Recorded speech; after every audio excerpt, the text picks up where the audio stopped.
Okay, welcome everyone to this first session of this term. I'm very pleased to see everyone, and I also wanted to ask if anyone, if there are no objections, if anyone could switch on their videos, their cameras, so that we can all see each other. Yes, it's no obligation, but it can be nice for everyone to see the other participants. So this session is devoted to a recent book publication, a very impressive volume on Schiller as philosopher. The title is The Palgrave Handbook on the Philosophy of Friedrich Schiller, and it's edited by Antonino Falduto and Tim Mehigan.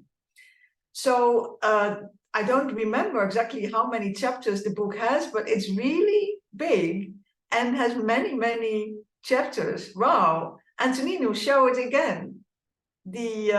Show it up front and all.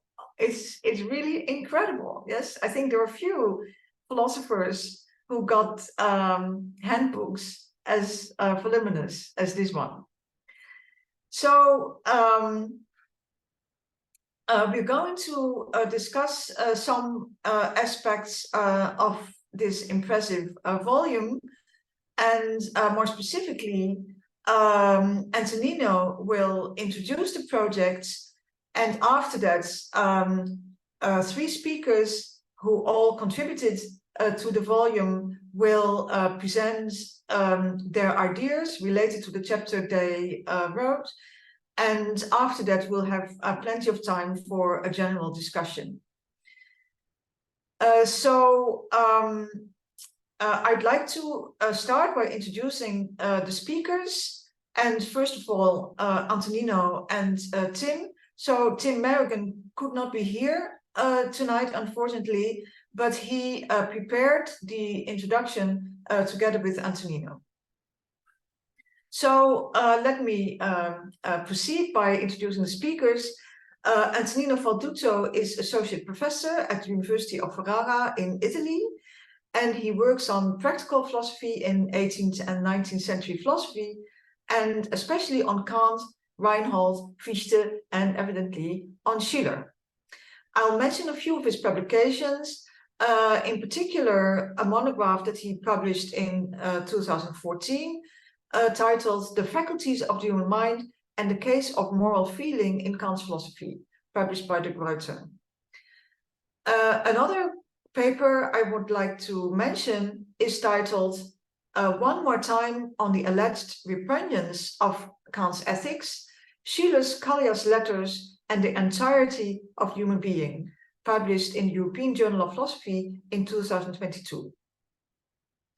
Tim Mehigan is a senior professor at the University of Queensland in Australia, and he published widely on German and European literature and the history of ideas. His publications include Robert Musil and the Question of Science, Ethics, Aesthetics, and the Problem of the Two Cultures. He is also one of the translators of a book by Reinhold titled New Theory of the Human Capacity for Representation. So I move immediately to introducing the three speakers who will speak about their book chapters, and I'll take them in the order in which they're going to present. So Laura Anna Mecher is professor for the history of philosophy at the University of Verona, and she works on the philosophy of the Enlightenment and classical German philosophy. Her publications include the book Die Bestimmung des Menschen, 1748-1800, eine Begriffsgeschichte, which was published in 2013 by Froman Hosburg. Her other texts include The Religious Enlightenment of Joachim Spalding, a paradigmatic case, published in Philosophical Readings in 2022. Maria del Rosario Acosta Lopez is professor of Hispanic Studies at the University of California, Riverside. She works on Romanticism, German idealism, and contemporary political philosophy. Her publications include a book on Friedrich Schiller and tragedy that was published in 2006, and a collective volume, Aesthetic Reason and Imaginative Freedom, Friedrich Schiller and Philosophy, which was published in 2018 by Sunny Press.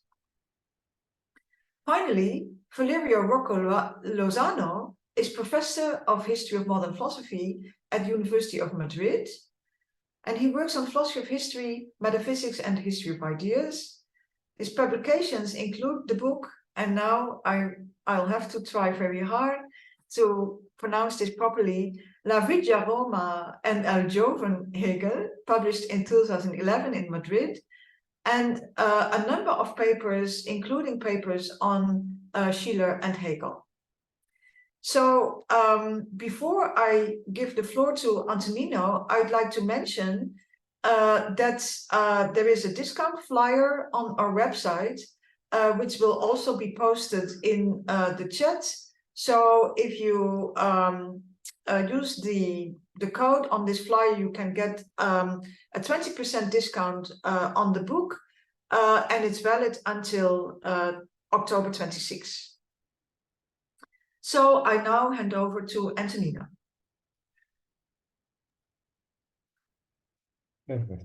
Thank you very, very, very much, Karin. I'm really delighted for the invitation, for the introduction, for everything. It was, so we were talking about the fact that this was planned in Vechta in Germany, and I'm now really happy that it's happening. So thank you, Karin.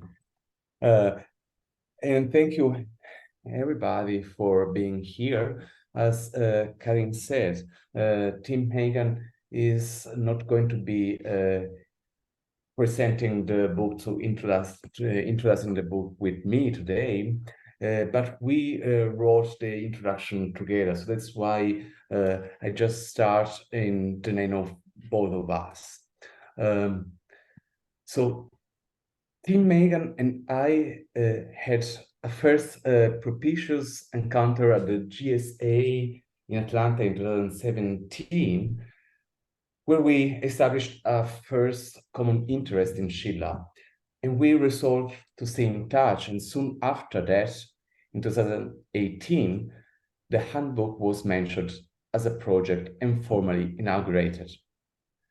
After that, we were to be in touch nearly every week. It's not a joke. For the best part of the following 3 years. And for us, this correspondence was to grow into an enriching and successful intellectual partnership.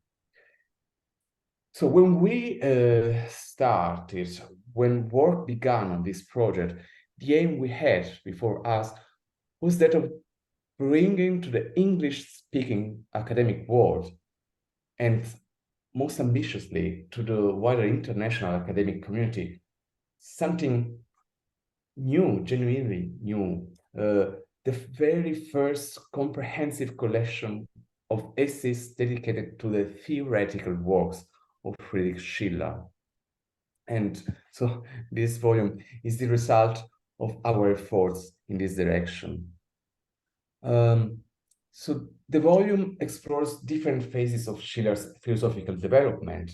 So the theoretical works, the relationship between philosophical and literary dimensions of Schiller's work, the relationship between Schiller and major figures of German classical philosophy, and also, we will see it with Valerio, Schiller's philosophical legacy as well. Our idea, our thesis, our thought was that Schiller made genuine contributions to the history of philosophy in general, and of course to history of German classical philosophy in particular.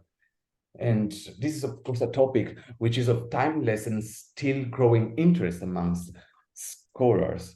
Nonetheless, the acquaintance with Schiller as a philosopher is often confined to a few familiar texts, and his importance is still underappreciated.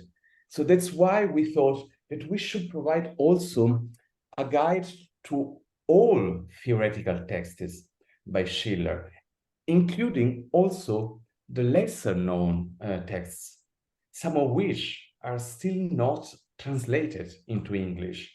And doing that for the English-speaking countries, but not only, of course, for giving a reliable, hopefully, companion for the exploration of Schiller's philosophical world. So that's the idea. So a first comprehensive collection of essays devoted to works which are at times even not translated into English. So the methodological and interpretive way in which this enterprise develops constitutes what is the richness of the volume, at least to our eyes. The contributions come from different and multidisciplinary perspectives, that is, among others, experts of philosophy, but also of comparative literature, of German studies. And they have been written by experts who are educated, were educated in different contexts of different academic traditions as well, from all around the world. So that's the other peculiarities. So not only German scholars or English scholars, but yeah, the different ideas of scholars educated in different contexts. So different fields and different parts of the world. A special feature of this volume is the interpenetration of literary and philosophical perspectives and approaches, aiming to close a gap in this scholarship in this novel way. So at least that's our idea. About Schiller's philosophy, much has been claimed, but nothing of comprehensive nature, and Beiser's philosophical reappraisal of Schiller began to clear the way for our project of the understanding of Schiller's philosophical, theoretical writings in this context in the English-speaking countries. This reappraisal of Schiller has come about primarily in connection with new work on Kant's philosophy, of course. So Kant is the most important part of this renaissance, so to speak, and on the period of the Kantian aftermath in general. But Friedrich Schiller has to do with much more than only Kant's and Kantian philosophy, and that's also another thesis we had. Friedrich Schiller, together with Karl Leonhard Reinhold and Johann Gottlieb Fichte, was one of the great protagonists of the discussion about German philosophy at the University of Vienna at the end of the 18th century. And this discussion referred, of course, to Kant, but had its origins in variegated philosophical theories, among others, most importantly, in Scottish Enlightenment, and also studies of medical, physiological, and in a certain sense, anthropological nature.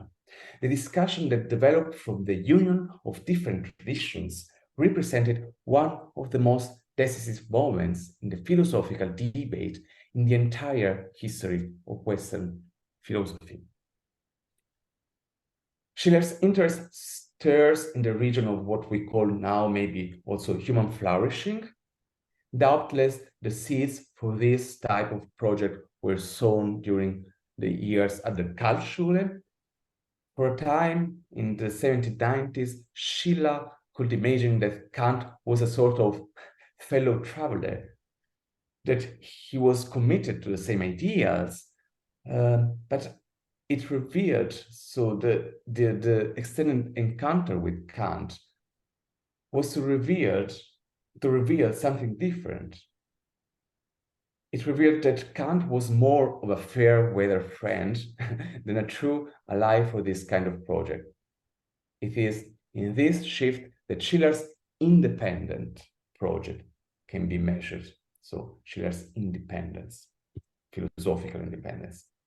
And that being allowed, there is a great need in scholarship to devote attention to estimating the nature and value of this independent project, and thus also a great need for the type of scholarship that we think we have just, in a certain sense, mentioned it. So it's just the beginning, hopefully.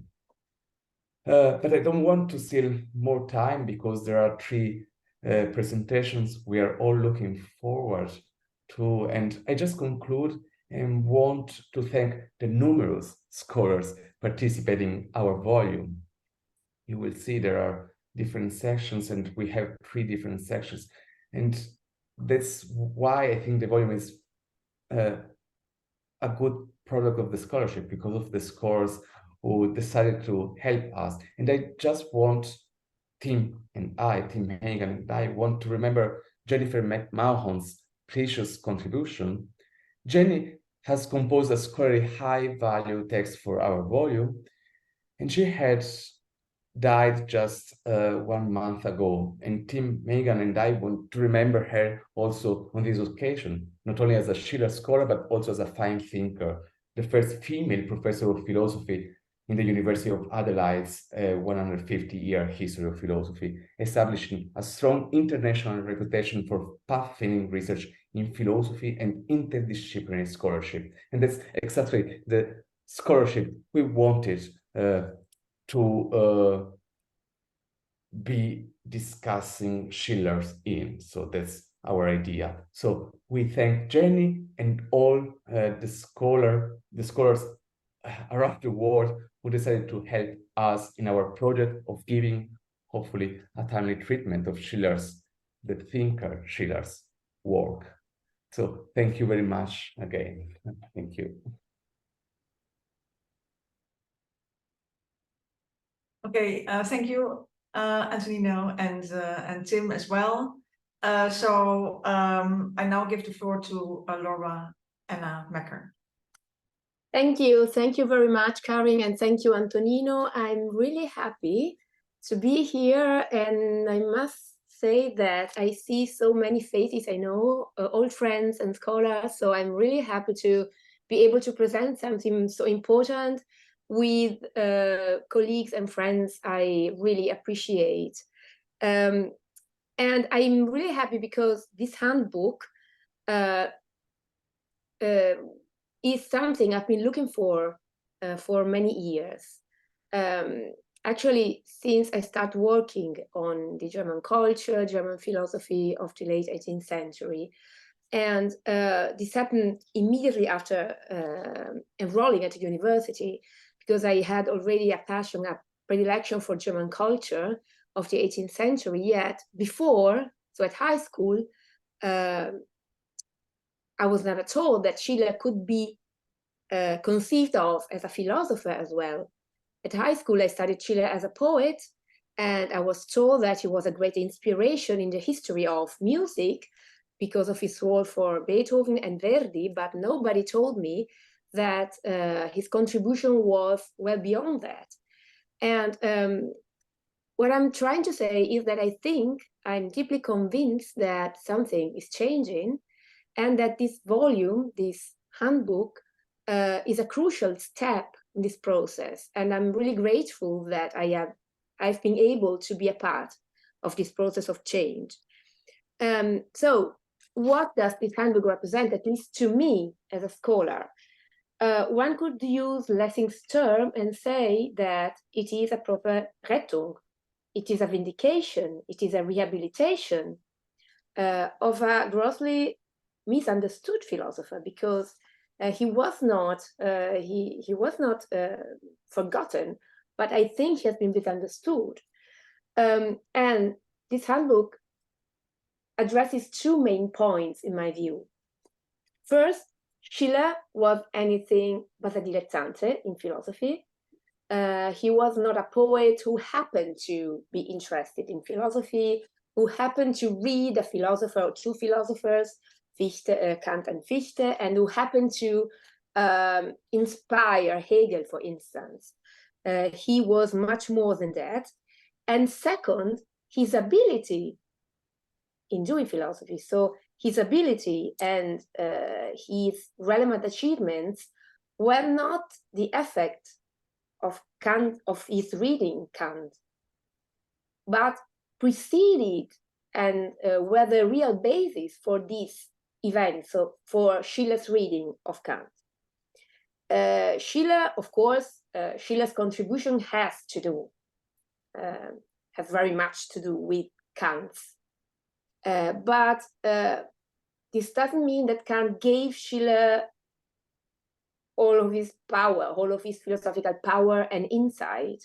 Schiller had already something before meeting Kant, otherwise he couldn't have grasped Kant's novelty. And he did grasp Kant's novelty. So the two claims I think this handbook addresses and successfully deal with are those. So the following: Schiller was a philosopher, and he was a philosopher also before meeting Kant. So we have to consider Schiller entirely, not as a partial philosopher who happened to be interested and write something in philosophy only after reading Kant and because he read Kant.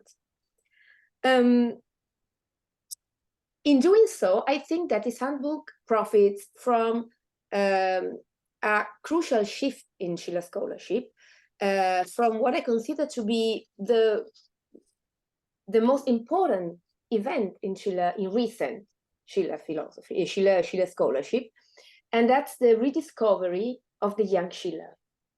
So the rediscovery of what happened in Schiller's life, production, and thought before, let's say, 1789, so before starting reading the short essays in the history of philosophy.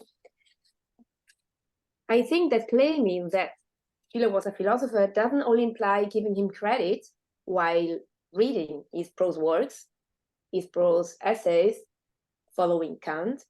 It also implies looking for his own equipment. So asking how, when, and where Schiller gained the skills and tools to write those things, following Kant, reacting to Kant, and implies so deepening his education and all of his writings of the ages.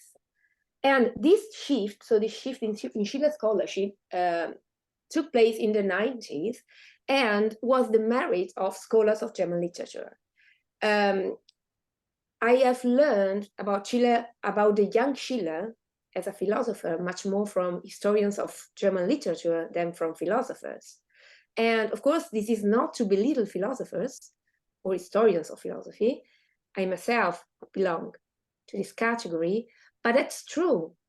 I have learned much more from Hans-Jürgen Schinks and Wolfgang Riedel than from the official philosophical discipline. And Schinks and Riedel is one of our co-authors, so it's very important for me to say that I owe him so much. Riedel published in the 80s and 90s 2 books which mark, in my view, a turning point in Schiller scholarship. In 1985, he published his dissertation, Die Anthropologie des jungen Schiller. The book is about Schiller's education in medicine and anthropology. And Riedel aims to and succeeds in contextualizing Schiller's early thought and writings within the curricula and programs at the Karlsschule. So Riedel tries to, and in my view, successfully reconsiders Schiller's early production as a result of his education. Everybody knows Schiller was enrolled at the Karlsschule in 1773 and graduated in 1780. He started reading law and then switched to medicine. But despite this subject being vocational, he never abandoned philosophy. So the programs and the curricula at the Karlsschule were vocational, but the core subject was philosophy. So every student had to read philosophy, logic, metaphysics, ethics, psychology, philosophy of history, and history of philosophy. And this means that every student had a possibility to develop strong skills in philosophy. And Schiller did so. He read philosophy every year, the only apparent exception being 1778. And his favorite professors were philosophy professors. And Riedel focuses on Abel. Jakob Friedrich Abel was Schiller's favorite professor and later collaborator. And in 1995, so 10 years after publishing his dissertation, Riedel published his edition of Abel's writings, most precisely of all writings Abel published, wrote, and circulated in the 70s and early 80s in the academy. And these writings were aimed at students. So these writings include dissertations for the final examinations, speeches for the annual celebrations, series of theses for the final examinations. So Schiller had to study those texts. So he was familiar with the topics, with the authors dealt with. And Riedel was the first one to claim that these texts were crucial sources for understanding Schiller's background. And that's why I think that these two books, so the dissertation of 1985 and the edition of 1995, are crucial to philosophers as well.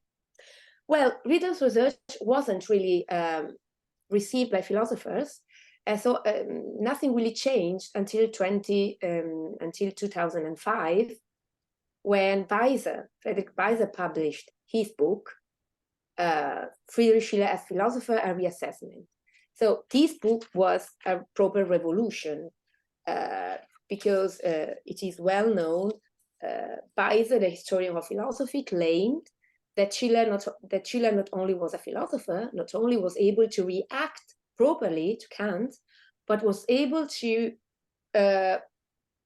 elaborate ideas and theories in ethics and aesthetics which were better than Kant's.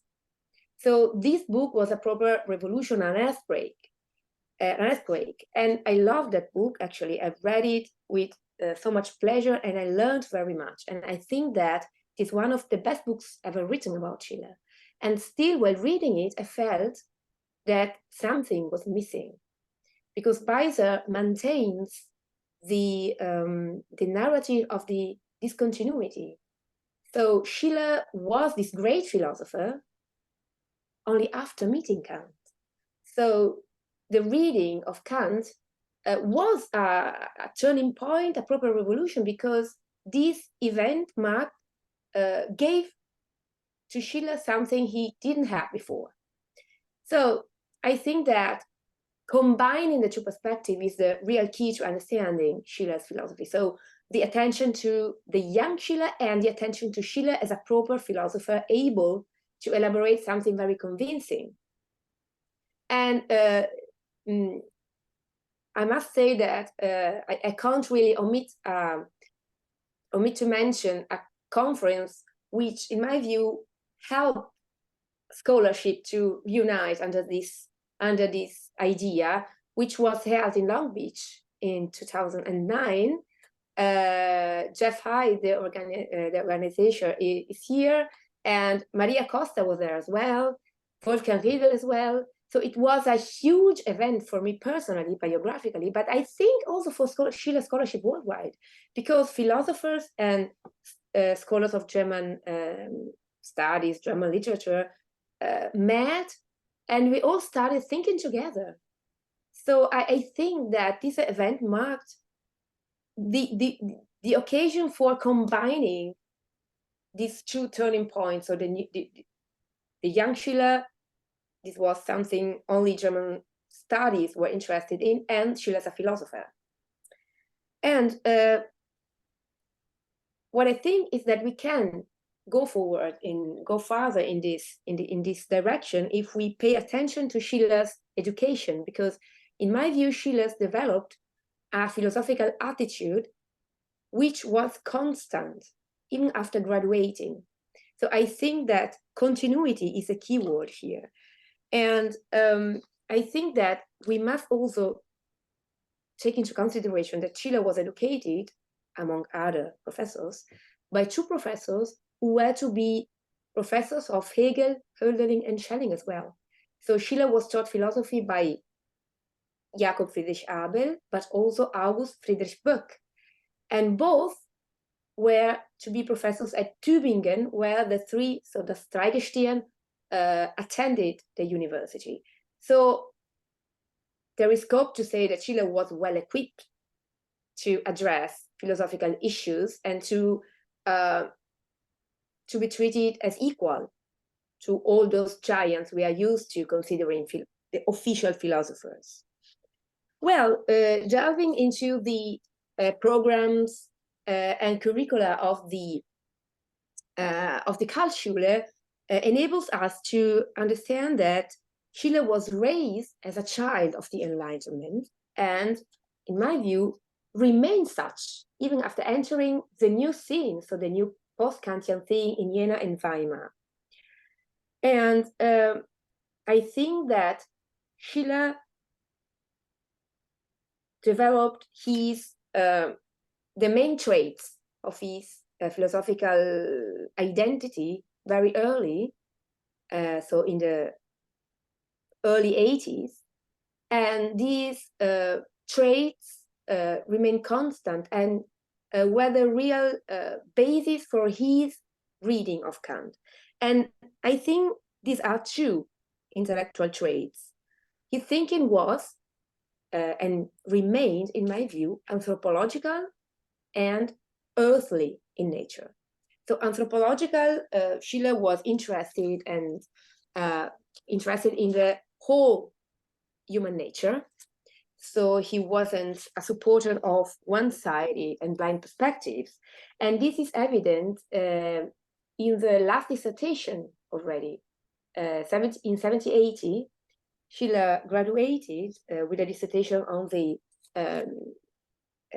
Zusammenhang, so interaction between the spiritual and animal nature in the human being.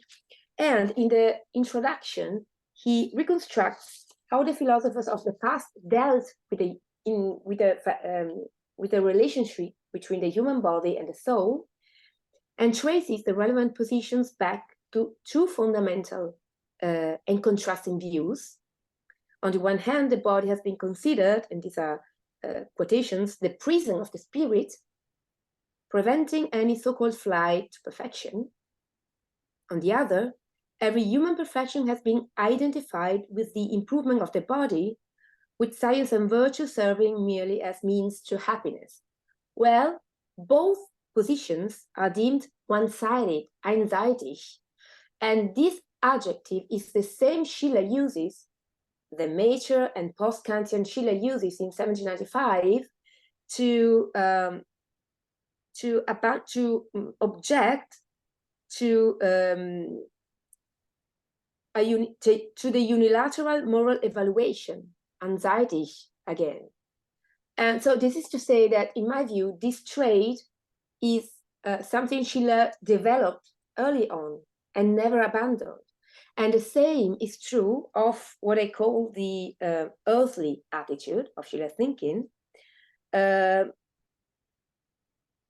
Schiller very early abandoned religion and metaphysics and chose to focus, to confine his reflections to human agency in this world. And he does so in the Rubbers already. The Rubbers were published in 1781, shortly after graduation, but were written in 1780, so in the last year or the last years, depending on the ideas, in the last year of the Karlsschule. And both brothers expressed doubts about religion, about metaphysics, about the idea of the Bestimmung des Menschen, of the vocation of man. And this is something which remains in place and reaches its apex in the novels, in the two early novels, the philosophical letters and the philosophical dialogue of the Geisterseher, of the spiritualist or Gostseher, depending on the translation you're used to.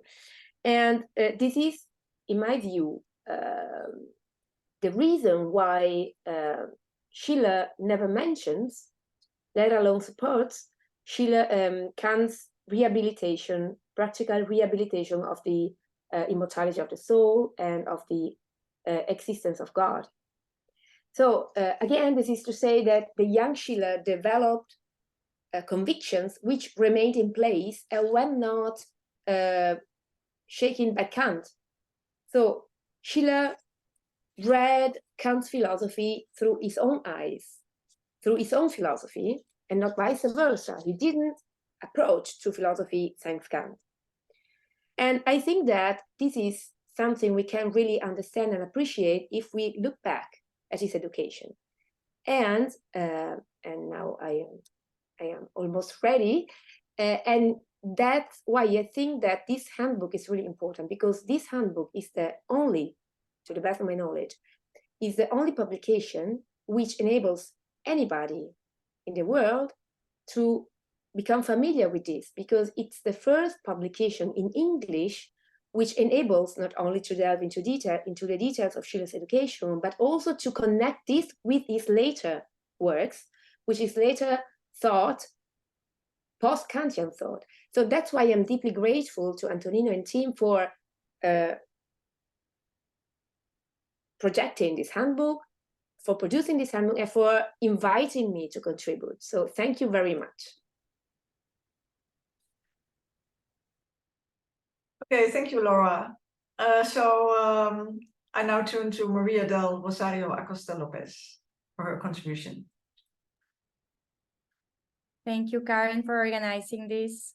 Thank you, Laura. It's always a pleasure to listen to you and your expertise on Schiller, which I heard first in that 2009 conference that you were mentioning, organized by Jeffrey, Schiller on the Beach, because it's Jeffrey's sense of humor, and it was great. And thank you, Antonino and team who is not here, but thank you for organizing this amazing work as Laura was presenting. It's been an honor to be part of this. Thank you for the patience also and the insistence, because I was in the middle of having a baby and COVID, and you were patient and you waited for my chapter. So thank you so much. So I have a presentation. It's easier for me to talk when I follow some slides, but also I think I would like you to look at some quotes for those of you who have maybe not read some of the texts by Schiller that I will be talking about, especially the Callias-Briefe, which is not as well read as other texts by Schiller. So, and can you see the presentation? Is that okay? Can you hear me well too? Yes. All right, well, so I will not go again through some of the things that Laura said. I think she, besides being the expert on this, already said it very nicely and succinctly. But I do want to tell you a little bit about why I think this handbook is also pertinent, because I think it does something that the literature, the secondary literature on Schiller in philosophy should be doing more. And is by being very rigorous in producing history of philosophy and reading Schiller in its own context by scholars who have been devoting a lot of very intense time to reading Schiller. As Laura was just speaking, you can hear already in everything she says how she knows the entire world that surrounded Schiller. So we can really read his texts doing justice to who Schiller was and how a thinker, what kind of thinker he was before and after his encounters with other thinkers, because the history of philosophy, as Laura was saying, has reduced him maybe to be an interlocutor and a misinterpreter, by the way, of Kant, among others. So this volume does that, but it also, I think, and some of the chapters do this, show why we should be reading Schiller today.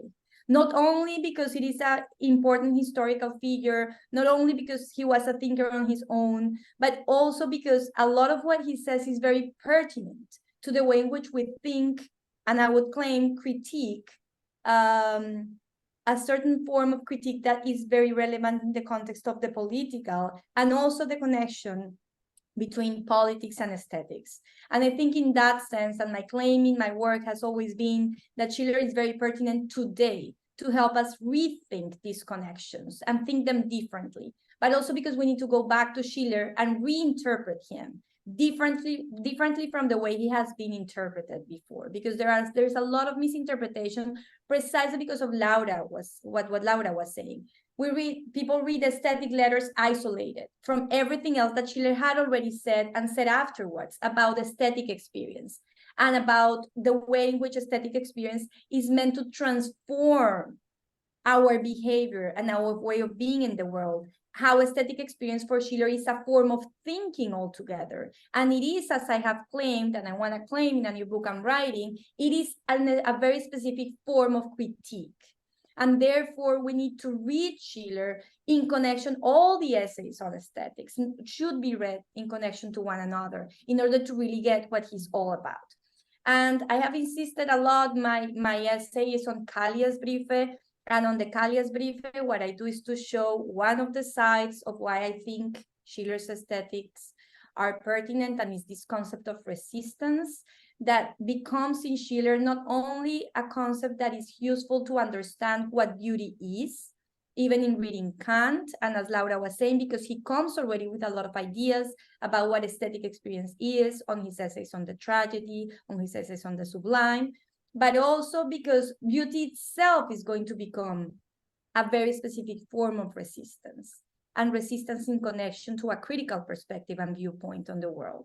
So Schiller's aesthetics is a realm, a dimension of thinking, and a way of being in the world that opens a side for critique, a side where the hegemonic modern organization of the sensible, which he's very critical about, can be suspended, resisted, and even subverted, depending on which texts we're reading and how we're reading them, offering other possibilities for the distribution of sense.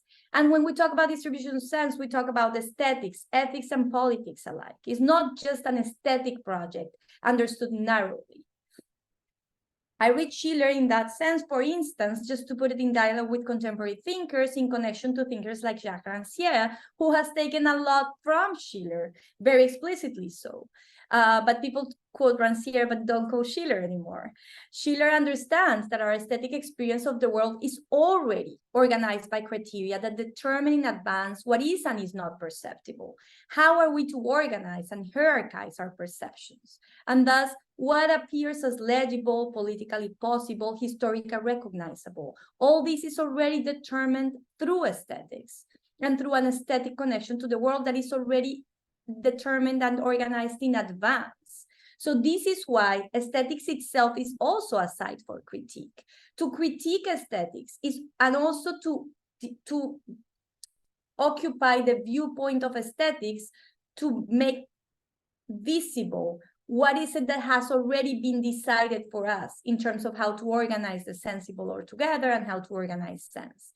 This is for Schiller why any political revolution, as he claims in the aesthetic letters, must begin, or at least must be accompanied by, an aesthetic revolution. And this Schiller means in very profound ways, very pertinent for today's, I think, way of thinking about the political. We cannot restructure, subvert, change the political conditions if that doesn't come together with a redistribution altogether of sense in the very broad ways in which Schiller talks about this in his different aesthetic essays.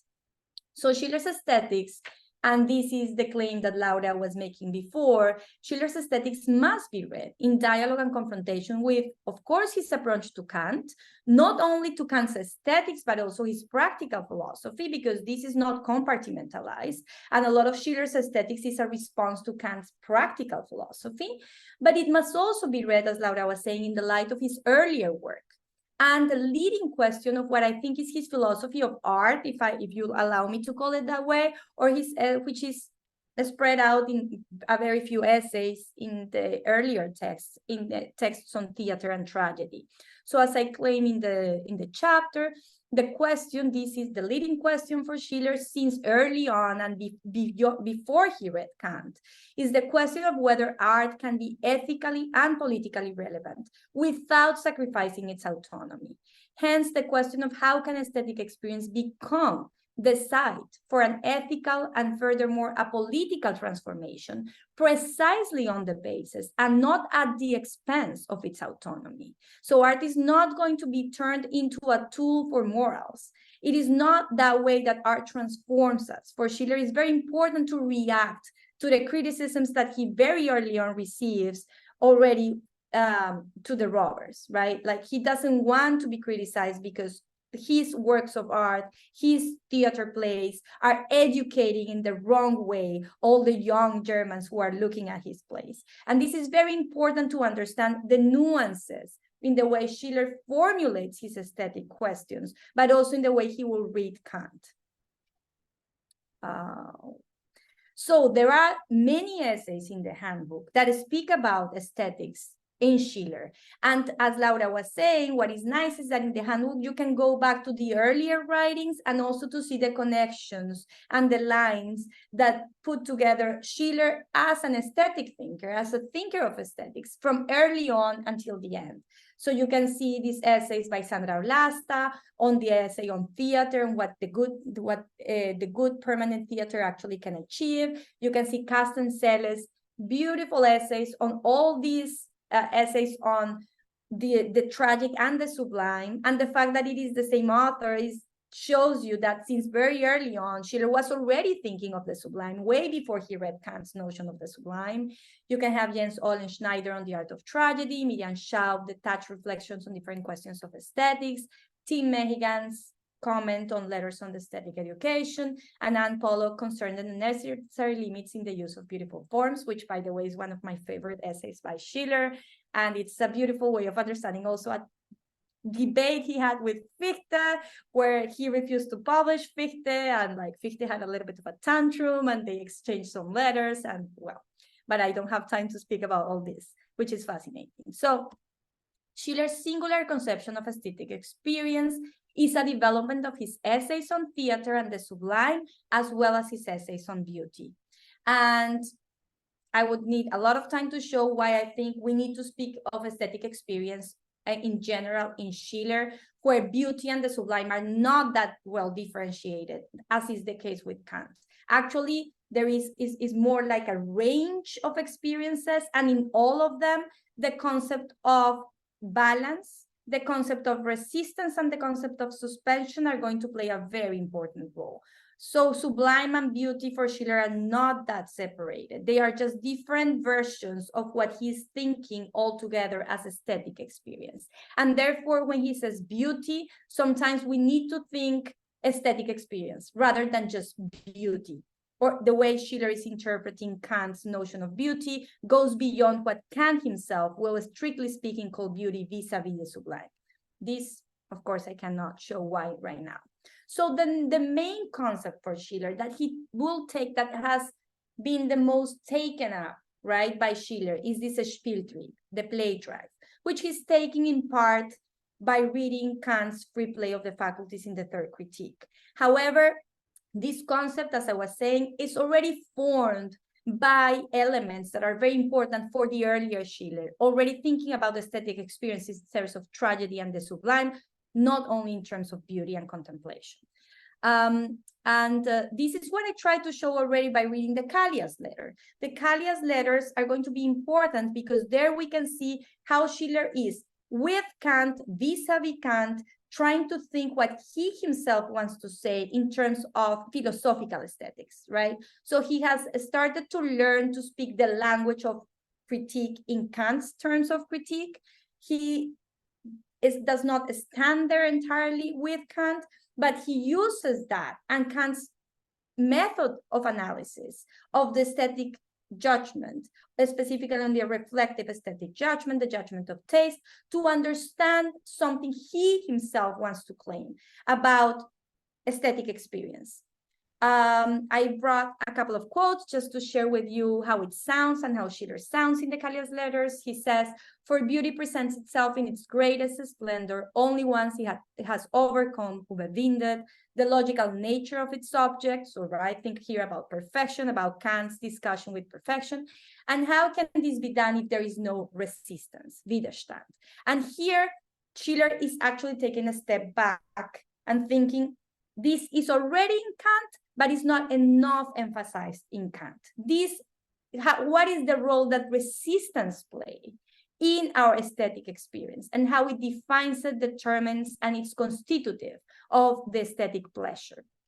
So if the judgment of taste is to be absolutely pure, one must completely abstract from it the intrinsic, practical or theoretical worth of the beautiful object, out of what matter it is formed and what purpose it might serve. This is almost Kant, right? We can hear Kant talking through here. But then Schiller says, may it be what it will. This is definitely not Kant.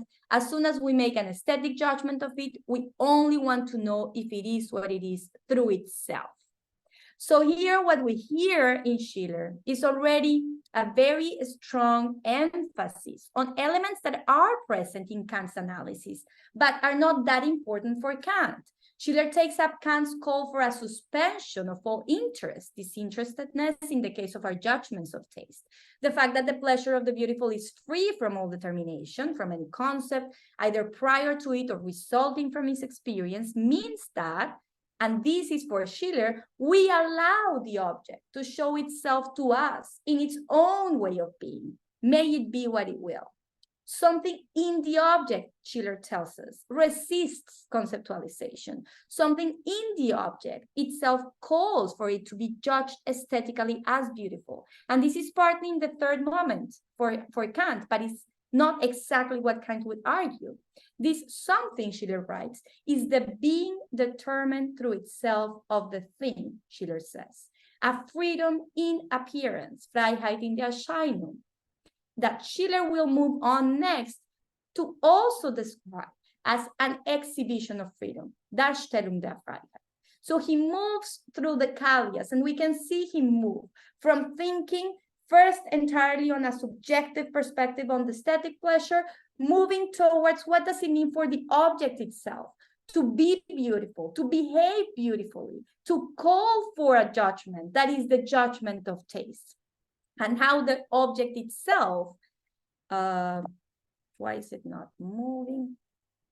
Why beauty itself, therefore, for Schiller, becomes this comportment displayed by the beautiful object.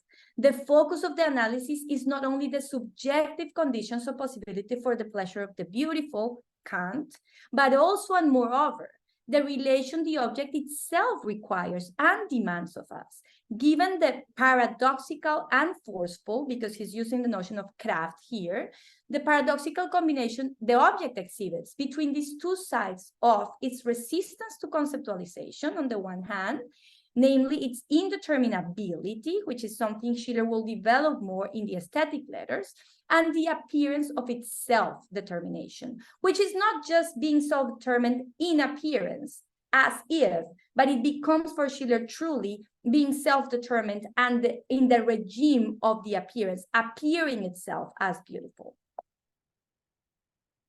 So Schiller tells us things like this. That is why the realm of taste is the realm of freedom. Every object of natural beauty outside me is a happy citizen who calls to me, be free like me. So beauty, the beautiful object itself, becomes a place for exhortation. Think here about Fichte and about recognition and about all the things that are happening philosophically that go beyond what Kant is doing in third critique, and that for Schiller will become very important to connect why aesthetics is so politically and ethically relevant. Jedes schöne Naturwesen aus mir, ein glücklicher Bürger, der mir so ruft, sei frei wie ich. It is almost as if the experience of the beautiful would simultaneously inaugurate and call for the need for its own grammars. A voice seems to be calling us back from out of beautiful objects, powerfully summoning us to hear its tones, inviting us to attune ourselves to its own melodies. Here Schiller talks about reverberation. I'm not just using metaphors, musical metaphors outside of Schiller, but because Schiller is also thinking about that. So it is, in its connection to freedom for Schiller, beauty introduces an invitation to be perceived and judged on its own terms, under the criteria of an other viewpoint entirely. Aesthetics becomes, he describes it, as a different viewpoint, a different dimension of thinking and of being for Schiller. Neither a theoretical nor a practical standpoint. And here Kant is very important to formulate this third standpoint, let's say, for Schiller. The experience of beauty opens up a completely different perspective that not only allows for the display of a singular behavior on the part of objects and also of others in the realm of the political, but that also demands, exhortates, invites us a very specific relation and reaction from its audience in the case of the beautiful object. This is the viewpoint Schiller will ascribe much more clearly to the aesthetic in later works. And this is how he develops the notion of the aesthetic in the aesthetic letters. But this all comes from an analysis that he has started way early on, and that you can see step by step happening, moving from one to the next position throughout the Callias. And that's what my essay in the book does. It goes from one step to the next to show how Schiller is moving from talking about the aesthetic experience as subjective and ends up talking about the aesthetic experience as that realm, as a viewpoint, as a dimension and a way of being. So this is the side of beauty as resistance. It is not just the resistance of beauty. It is not only the resistance of the object that shows itself as beautiful to be determined, conceptualized, that triggers the experience of aesthetic experience for us. It is also that beauty itself is a site of resistance. It is also the path that the aesthetic opens for us, not because beauty sets us free. And this is usually how Schiller gets misinterpreted. It is not that beauty does like already opens or tells us how to behave or sets us free, let's say, in an aestheticizing way, as Schiller has also been criticized, but rather because the aesthetic itself opens aside, sets our experience into critical motion, puts in question, allows to open a site where everything else, again, is open to a decision, not against or in abstraction from our sensibility, which is very important for Schiller, will be for Hegel in his aesthetics, but precisely via the most truly sensible experience of all. So it is critique, it is thinking through the sensible, in the appearance. And the notion itself of appearance starts acquiring a very different signification that actually will be very important for Hegel. So this is just to give you like a taste of how it looks if you want to read attentively this text and some of the aesthetic contributions to the body. Okay, thank you very much, Maria. That was great. So we now turn to our final speaker, Valerio Roca Lozano, sorry. Yes, thank you very much for giving me the opportunity to explain a little bit of this incredible book with two great friends like Maria and Laura. It's really a great pleasure, and in presence of other friends like Antonino, Jeffrey High, Nuria Sanchez Madrid, who I think left, but she was here. And yeah, it's really a privilege. And the book is really amazing. It's not because I have written on it, but it's really very nice. So I will focus mainly on Schiller's philosophical influence, not in general, but only in the first decades after his death. This influence is really very wide-ranging and intense. And this is really the conclusion we draw from this book, as it shows that Schiller was not only, as Laura said before, a crucial catalyst for Kantian philosophy, but also an original thinker with a crucial impact in many philosophers, especially in Germany. Specifically, I will focus on chapters 28 to 34 of the book. So in three main lines of Schiller's influence. The first one would be from Kant to Neo-Kantianism. I will say very, very few about that. Secondly, in German idealism, and thirdly, in Romanticism, including Weimar Classicism, and I will say also a couple of words about Humboldt. So what I will try to do is to focus, as the editors of the volume asked me, mainly on Hegel, idealism, Romanticism, some Neo-Kantism. That's why, unfortunately, I have to leave out chapters that are amazing, so the ones by Claudia Brodsky, who is here, fortunately, about Marx, about the critical theater, or Gabriel Rivero about Marx is also here, I think. But happily they're here, so maybe in the discussion after they can tell us a little bit about it. And also I would like to stress that Frederick Beiser, Laura commented on the importance of Beiser's book. I would like also to stress that her book was also part of this change of paradigm, as I called it some years ago, in understanding Schiller's philosophy. But Beiser chapter about the neo-Kantianism, the neo-Kantian influence of Kant is really very important. I would say also revolutionary in a second time, because it focuses on Schiller's theoretical philosophy, leaving aside his practical, aesthetical philosophy, absolutely. And I think this is quite revolutionary. So it really deserves a very close reading. So the breadth of perspectives from which Schiller's work and thought can be approached leads to a controversy that is still relevant today. And I think the book shows it. And it's a question. The question is very simple. Was Schiller a predecessor of German idealism?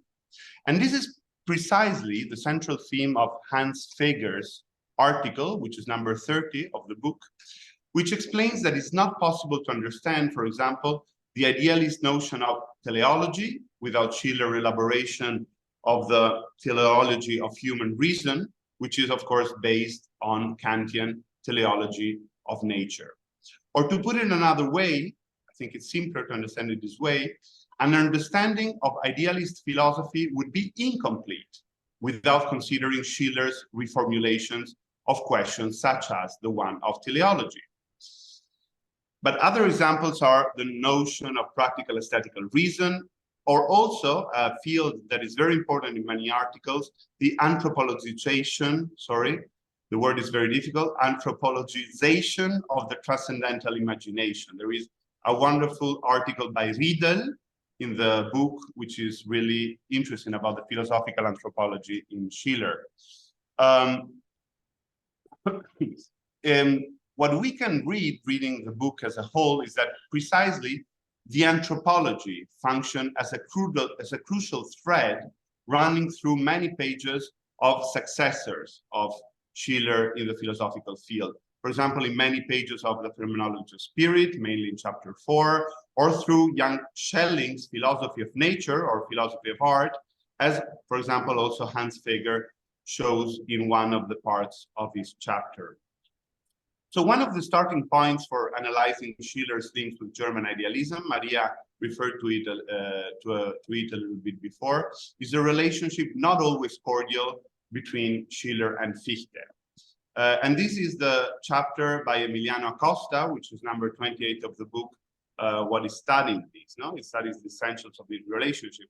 It begins with the analysis of the Horen dispute, no? The famous Horen strike. And the main point of disagreement here between Schiller and Fichte was the basic question of the time, no? How to resolve the third antinomy, the Kantian antinomy between freedom and necessity. And this problem brought them to conceiving two different kind of dialectics. I think all of you are familiar with this dispute, no? But I will summarize it a little bit. It consisted in the confrontation between Schiller and Fichte over the article entitled The Spirit and the Letter in Philosophy that Fichte was to publish in Schiller's, in the publication edited by Schiller. No? But Schiller, after inviting him to publish the essay, when he read it, accused him of confusion, lack of clarity, lack of systematicity, and refused to publish it. No? The issue here was that Fichte's article was a critical response to Schiller's aesthetic letters, to the point of using some of the terminology used by Schiller, for example, the term impulse, without quoting him directly or citing him directly, but of course presenting a completely opposite position in this sense. This dispute faded into the background when Fichte was accused of atheism, no? The famous accusation. In January 1799, he asked Schiller for public support against the closure of the Philosophical Journal, a gesture which Schiller very kindly made, and both apparently forgot past quarrels. So here the dispute between them becomes clearly intellectual, I would say, not personal. No? And it becomes clear that the difference between the two authors were regarding specifically their conception of dialectics. Emiliano Costa shows, I think, very clearly in his chapter that while in Fichte, the duality of impulses, or as he calls it, the opposition of opposites, is conceived under the principle of absolute identity, you know, the first principle in Fichte, Schiller develops a dialectical logic that produces a third element, we would say. It produces synthesis that neither subsumes the original opposites nor neutralize their effects. Instead, it constitutes, as I said, a third element, a new element, that is located between the opposites and not above them. And this would be the interaction between the formal and the sensual, no? Between these two poles. The interaction is a third pole itself.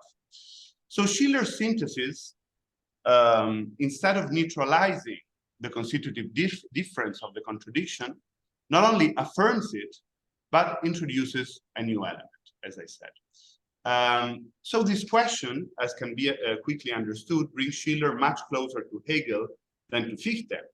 And in this direction, Acosta points out that the Schillerian position anticipates, in a way, also if we read this anthropological thread I was referring to before, it anticipates the idea of self-consciousness as a reciprocal recognition, as it appears in chapter 4 of the Phenomenology of Spirit. Nevertheless, there is a big difference, and we have to stress it right now. I will insist a little bit later about it, between Schiller and Hegel. And what is this difference? Is that in Schiller, the double dialectical movement is ordered and guided but by what we could call an imperative of reason, an imperative that in Schiller has an aesthetic nature in opposition to Fichte, and in Hegel this is not like this, of course. No? So in any case, I think it's very interesting to begin my analysis with Acosta's chapter, because it opens the way for a reflection of the influence of Schiller in Hegel. An influence that is crucial in Hegel's production and is more noticeable or trackable, we would say, in early texts by Hegel.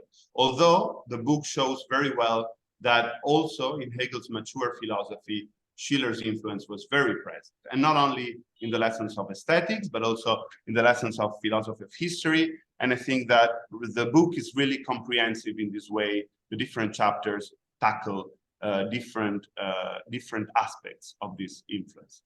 I will start referring very briefly to my own chapter. The worst of the book, don't read it, is chapter 34. It's devoted to a quite small point, right? Which is the reciprocal influence, or the common points between two texts. One very early text by Hegel, the so-called Unterredung zwischen Dreien, which was written during the Gymnasium years in 1785, and the influence that this text that has been ignored or neglected by the Hegel-Forschung for many years receives from Schiller's Fiesco, a book that, by the way, he read thanks to the influence of Professor Abel, as Laura has very clearly shown, not only today, but also in many of her articles and books.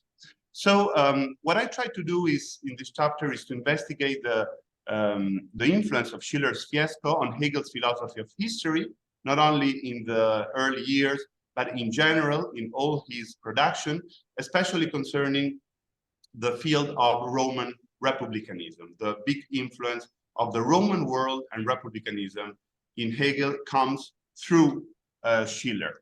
And in this sense, what I try to do, besides investigating the importance of the coincidence of the theme of both texts, which is a conspiration for power, what I try to do is to consider the continuous and very similar references to the Roman world, to the same quotes of Roman philosophers and authors, and a very central aspect, which is the presence of sexual violence against women as a violation of freedom, which is a theme that Schiller takes from Roman history, from the cases of Lucretia and Virginia.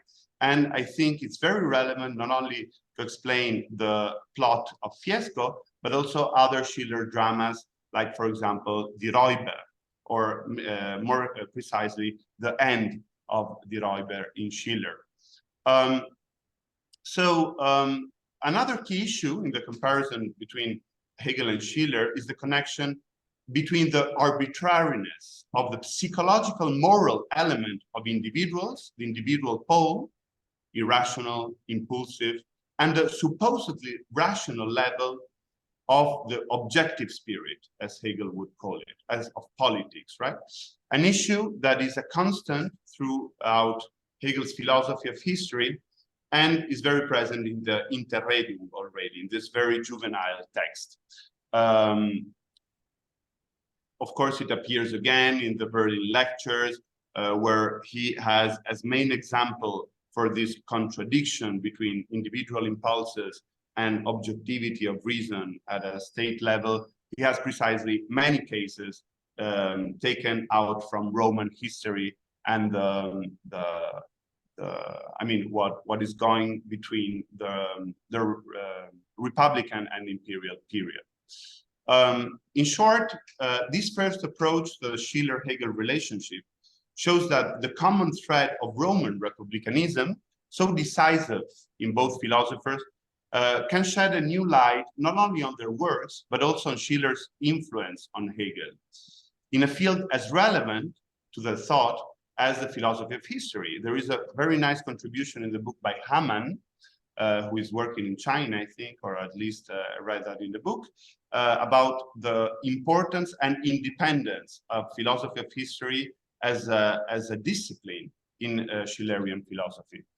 But I think this fact of republicanism is also crucial to understand Schiller's and Hegel's will to transform, let's say, the world politically in their own time. I will comment briefly on Tim Mehigan's chapter, which is number 31 of the book. I'm very sorry Tim cannot be here today, but it's really a brilliant chapter because it opens a new way for the analysis of the Schiller-Hegel relationship based on the shadow, we could say, or the shade, the hidden presence of Schiller in the text generally called as the oldest system program of German idealism. This text, as you all know, whose authorship is uncertain and therefore is impossible to attribute exclusively to Hegel, probably Hegel, Hölderlin, Schelling, and Isaac von Sinclair were working on it in different parts of the text. The thesis by Mehigan is that this text would not have been written without the prior knowledge of Schiller's writings and Schiller's theories, maybe through the influence, as Laura was pointing out, of the professors, of the same professors they had, but also a direct reading of Schiller, very likely. So the starting point of Mehigan chapters emphasizes that what he calls romanticism is brought to life by the intention to be a bridge between aesthetics and morality. And this is a task initiated by Schiller, but in view of the authors of these texts, of this oldest program of German idealism, was not completed by him. However, Schiller's influence on the text is very important in one crucial point, which is the restitution of the links between philosophy and art through the crucial role of the aesthetic judgment, an aesthetic judgment that is applied to the field of ethics. And this is the new way, that he extracts from the critique of judgment, the aesthetical judgment, and he applies it to the ethics. And this was a bridge over which, according to Mehigan, most of the romantics would pass. So this was really crucial. I would like also to comment very briefly on the chapter by Elisabeth Millán-Bruslan, which is number 33 of the book, related to the relationship between Humboldt and Schiller, but it also tackles the centrality of Schiller's influence in this text, in the oldest system program of German idealism. What specifically interests Millán is the appeal to the Greeks and mythology as elements shared by the two protagonists of her study, Schiller and Humboldt. And of course, this is also very important and present in the juvenile text of the 3 or 4 authors, namely present in the very well-known formula that is a little bit the center of the whole manifesto, the formula according to which mythology has to become philosophical and philosophy mythological. This would be a central theme taken from Schiller. And this was also, and this is very important, and I was not aware of it at all, this formula in a way was also important for Humboldt, as he brought this aesthetical revolution outlined in the oldest program of German idealism into the realm of natural sciences. According to her, this was precisely the same operation, but in a different field. If we turn our gaze to Hegel, another of the important conclusions of Hans Feger's chapter has to do with the direct influence that Schiller's rereading of Kant's work had on Hegel, in this case, in the mature Hegel, in the Hegel of the lectures on aesthetics in the Berlin period. What Feger points out is that Schiller's idea of aesthetic reason overrides the romantic notion of philosophy and replaced it with a notion of poetry, crucial for Hegel, but not only for him, also for Schlegel, for Hölderlin, to the point that it led Hölderlin to express the intention of writing his own new letters on aesthetic education. So this is very strange because the Schillerian notion of poetry would have influenced philosophers who were actually rivals during these years. Hegel, Schlegel, and Hölderlin would have taken a completely different path.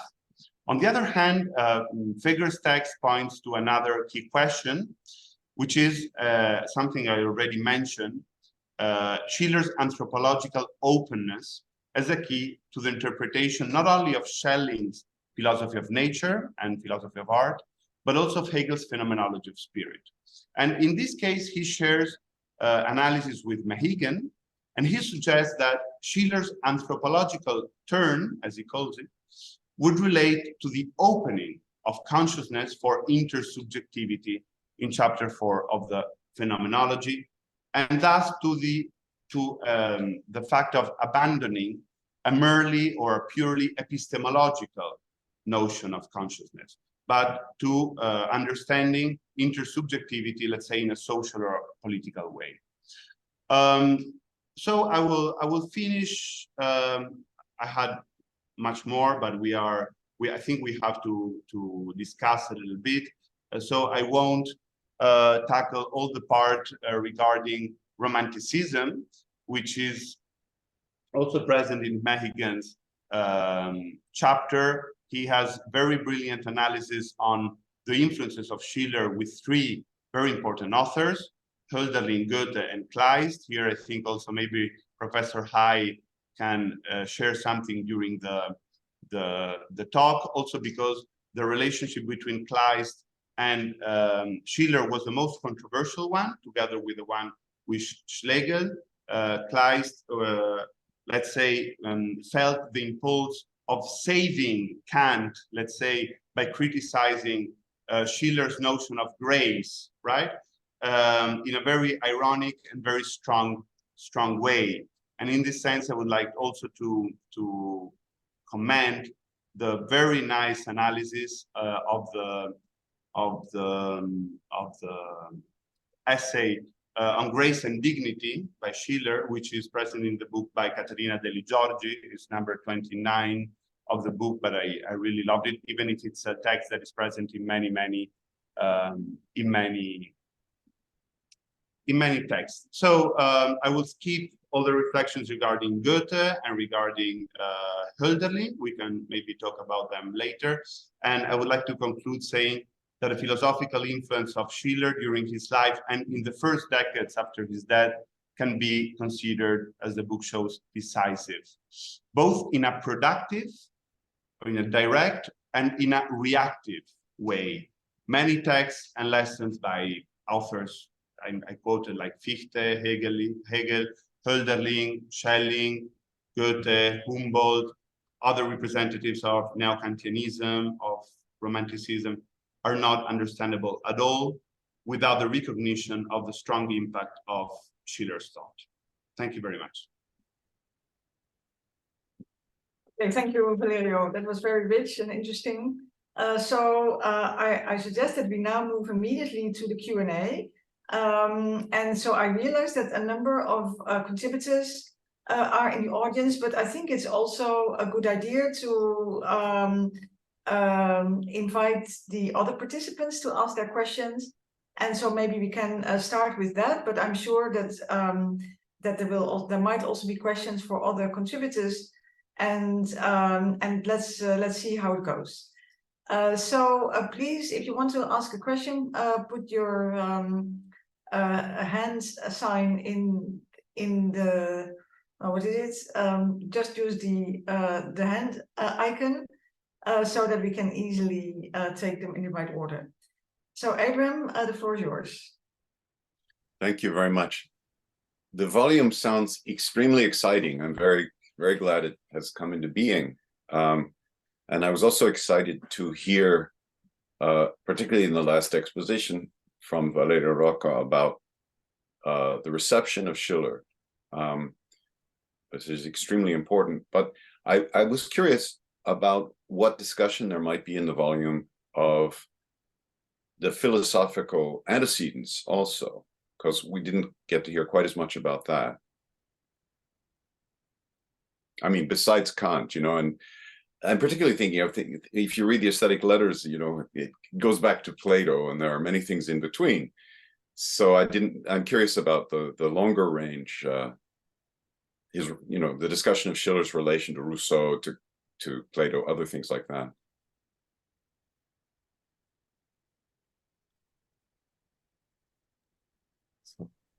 I could answer this question, but I think Laura is the best one to answer this question. I don't know well, I can say something, of course, in relation to my chapter, but in general, first of all, my chapter would be the first entrance to answering this question, because my chapter is devoted to Schiller's education, which means to Schiller's background as well, and to the way in which Schiller became familiar with the philosophical tradition of the past.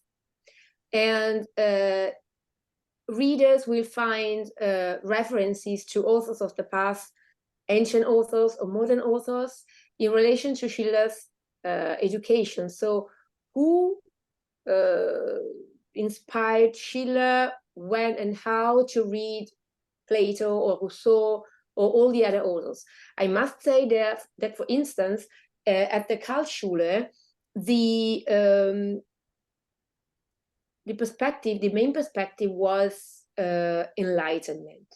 So all the tradition was read through the lens of the Enlightenment, which means that the ancient philosophy was there, of course, and most of all, I would say maybe the Stoic tradition was the most prominent, I have to say. In the Stoic philosophers play the most important role, in my view, in the dissertations, in the series of theses, of speeches of the professors. Why? Because Stoic philosophers were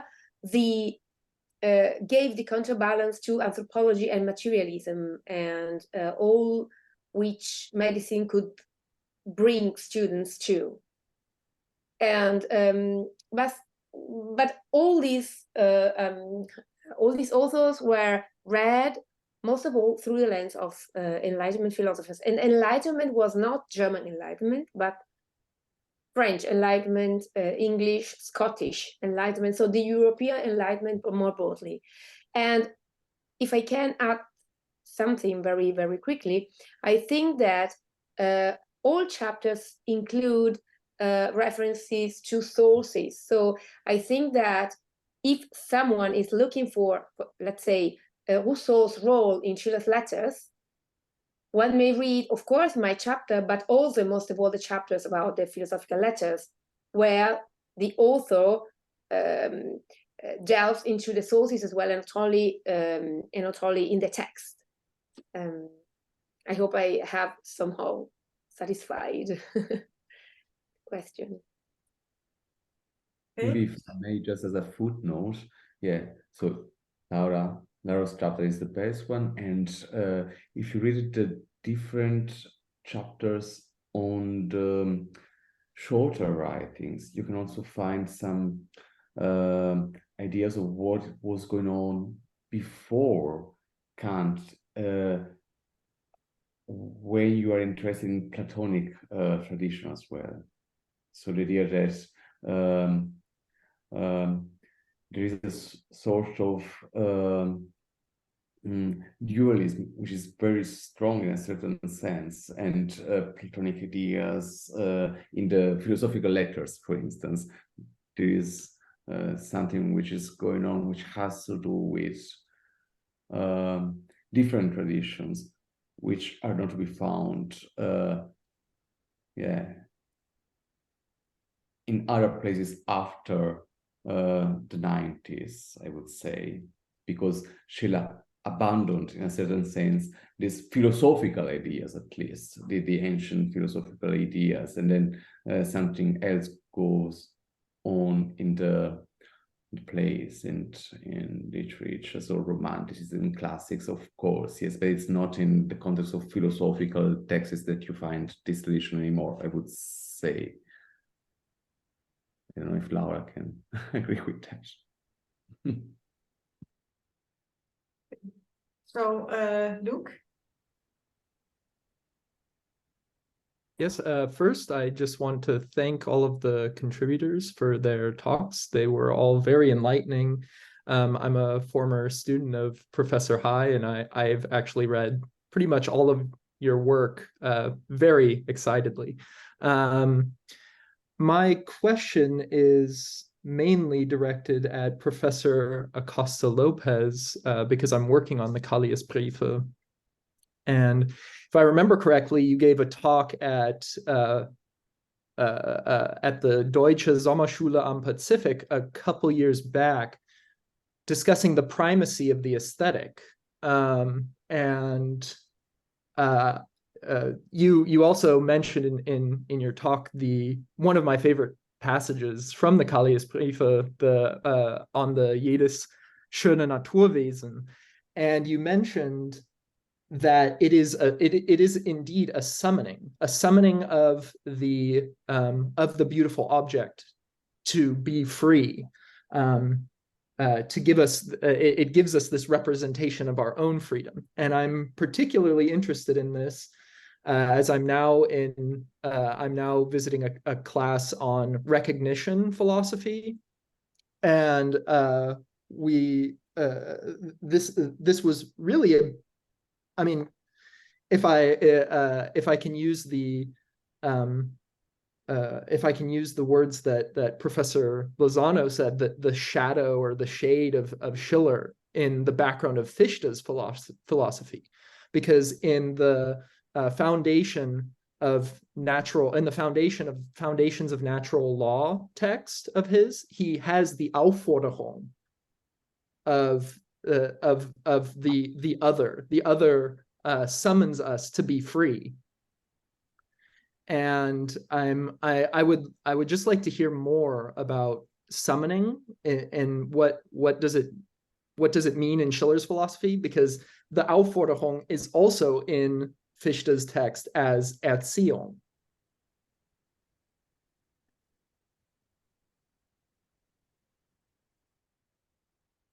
Yeah, thank you, Luke, and thank you for the question. And yeah, these are fascinating subjects in Schiller. I was precisely, I think I heard Schiller say these things, like reading back the Callias. You know how this happens to us when we read texts. I think I heard the summoning precisely because I had read Fichte. I think that there is something very similar going on here in terms of an exhortation. That's why I also say exhortation. The exhortation in my mind is the way I translate Aufforderung, Fichte's Aufforderung. And there is this exhortation, be free like me, which is essential for Fichte's concept of recognition, right? The ground of the concept of recognition in Fichte.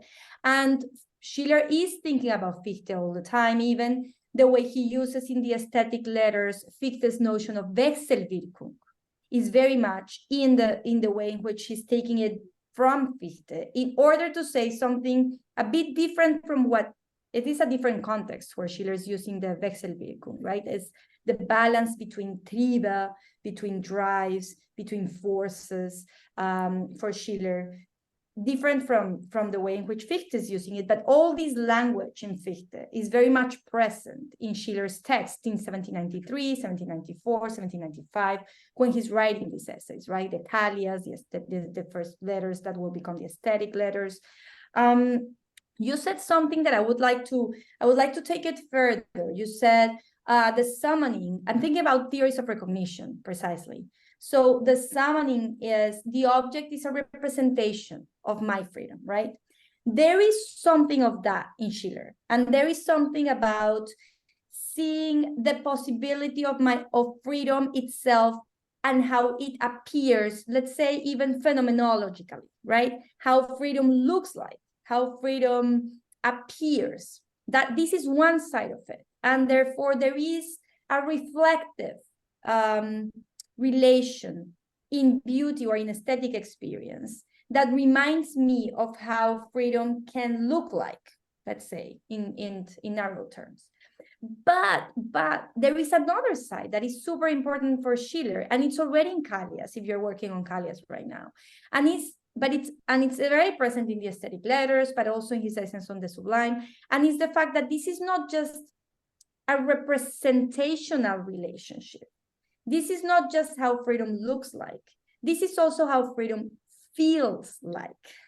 And this is very important for Schiller, because what beauty opens up for us is a kind of experience, a very singular experience, in which I feel myself in connection and relation to myself, as well as to the world, in a way that is very different from what for Schiller is a violent relationship, both either with sensibility or with reason, right?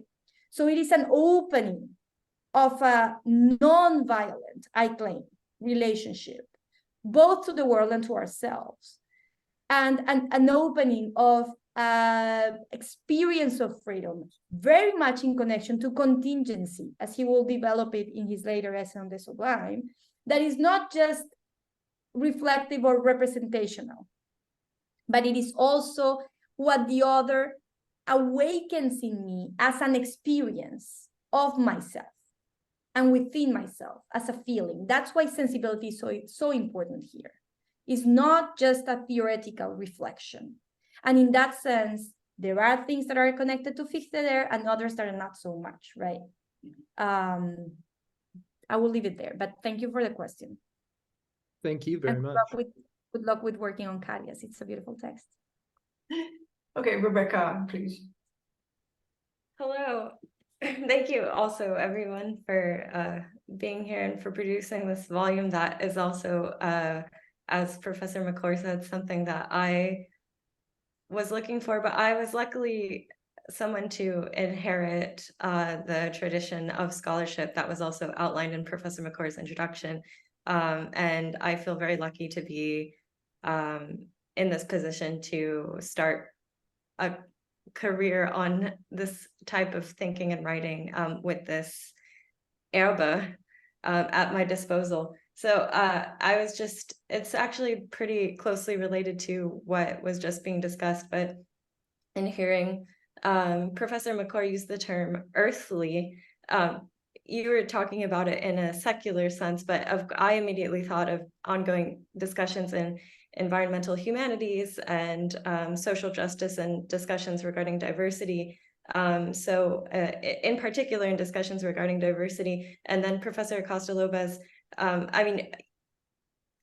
Luke mentioned that you gave this talk at the Sommerschule. Obviously I was there, and it also was very much related to this theme. So this is something that's very interesting to me. You said just now in your talk that Schiller offers a way of approaching ethics and notions of freedom through the most truly sensible experience of all, and not in a proscriptive manner, not from a proscriptive and already codified idea of what constitutes beauty, but you said it again just now in an opening sense.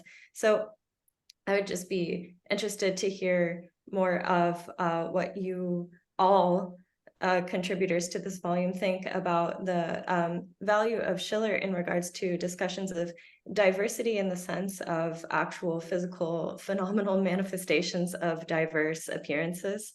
Because I think for us in literature, and this goes back to McClure's introduction, there is a weird, I don't know, I don't think reversal is the right term, but there's a fascinating and exciting and inspiring situation happening right now where maybe if Professor McClure learned more from the German studies people or the literature scholars about Schiller's philosophy, I think now maybe there's a turning back to philosophy, or maybe it's not a turning back, but it's an opening or an expanding where you cannot approach Schiller except but in the most interdisciplinary of manners, and also perhaps international of approaches.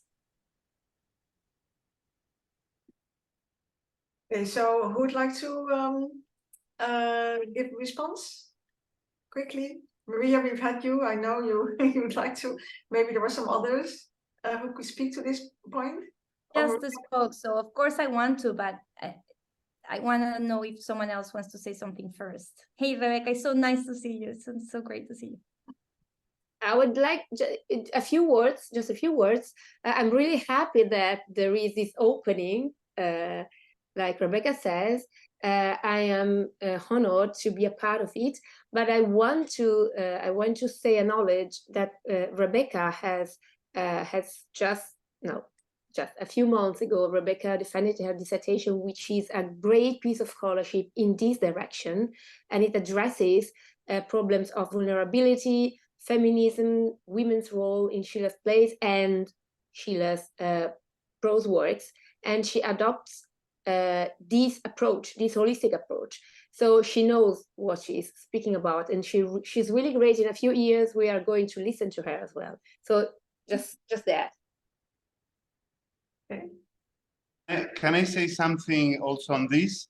Apart from the fact that I'm very curious of reading your research, especially on these violence against women, because it's a topic I've also worked on in Schiller's philosophy.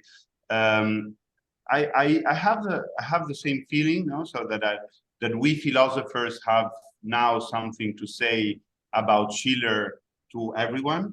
But let's be honest. Still, in the vast majority of faculties of philosophy, Schiller is not taught in the main courses of modern philosophy. I'm a professor of history of modern philosophy, and there is literally no room for Fichte in these courses which are designed mainly for explaining Fichte, Hegel, Schelling, and some other maybe neo-Kantian philosophers. So we have to make an effort in order to explain Schiller's importance in the philosophical field, but it's not easy. And a very last word about this diversity fact. There are now in the fields of dialectics in general, in philosophy, new ways of finding dialectical approaches to as you know very well, as questions like feminism, ecological perspectives or other or this kind of new social movements. You know, there is a very famous book, for example, by Andy Blunden called Hegel for Social Movements, where he explores there the importance of Hegelian dialectic in all these kind of new movements. But what I have to say is that I'm more optimistic about the possibility of Schillerian dialectics to give some kind of contribution to this movement, because there is, firstly, for a historical philosophical reason, there is less prejudice against Schiller rather than against Hegel. There is a very badly scholar conception of Hegel, which make many people reluctant to use him for example, for progressive or emancipatory movements or thoughts. And in this case, I think that the Schillerian version of dialectics could be used successfully in thinking different kind of diversities and social strategies nowadays. Can I say something very shortly, Karin? I will not take more than 3 minutes. Just short, just leading somewhere where Rebecca's work also has invited me to think about this. She shared with me, I'm honored that she shared a couple of pieces with me a while ago, and I now want to read your dissertation, Rebecca. But so in terms of this answer specifically to diversity and what Valerio was saying, like how to understand Schiller's philosophical method, I say, and it's the specific sense in which that dialectic takes in his own work to understand a radical form of alterity. I would even be as radical as saying something like that in Schiller, especially. And there is an essay I've been wanting to write. I haven't had the time to write it, but it will be the last chapter of my next book on Schiller. And it is precisely reading the way in which the notion of the sublime ends up playing a role for Schiller that is precisely this radical opening to alterity. It starts with the question of midlight, which is more putting myself, imagining in myself how others feel like, so bringing others, kind of putting myself there, the reflection question that Luke was also thinking about in terms of recognition, right? How I imagine myself in someone else's shoes, which is the classical kind of metaphor. But for Schiller, it starts like that, but it ends on the other side completely, which is making other people's feelings my own, he says. And this is very radical in Schiller's later essay on the sublime. It is rather allowing the world to come in me in a way that completely displaces myself in order to truly feel and understand and relate to what is other. And I will not be able to determine, and I will not be able to understand. And I think that radical opening to contingency, to like give up the possibility of entirely dominating or understanding or even determining the world and relating to the world in those terms, is very much present in Schiller. And I read his dialectics in the aesthetic letters, as Valerio was saying, precisely in this sense too, like an interruption. The gesture of interruption is very important there. It's not so much a resolution, but like a movement that is never entirely closed up.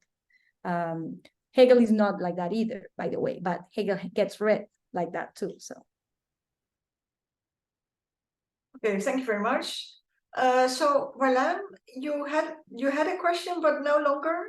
Would you still like to ask it? Oh, well, I put my hand down because the various speakers have already touched upon the question that I would like to raise. But yeah, it would be great if I can ask for more details. So my question concerns precisely how we should approach Schiller. Is there a basic difference between approaching Schiller as a literary figure in the history of German literature and Schiller as a philosopher? So suppose Rebecca mentioned the interdisciplinary approach. So I would like to know more about this interdisciplinary approach as well. So for example, on the topic of feminism, Schiller has mentioned something about feminism in his works. So how would, for example, a professor of literature would approach this topic in Schiller, and how would a professor in philosophy approach the same topic in the same author?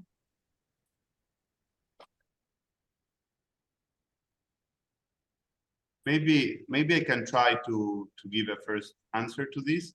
So in my opinion, what a philosophy professor would do, clearly a philosophy professor would do, not maybe a history of philosophy professor, is to use, as Maria was saying, Schiller's method in order to understand the questions related, for example, to feminism today. So maybe referring to some passages or referring to some, I don't know, some elements, not only of the theoretical writings of Schiller, but also of his dramas or other productions. But I think it would focus more on the method.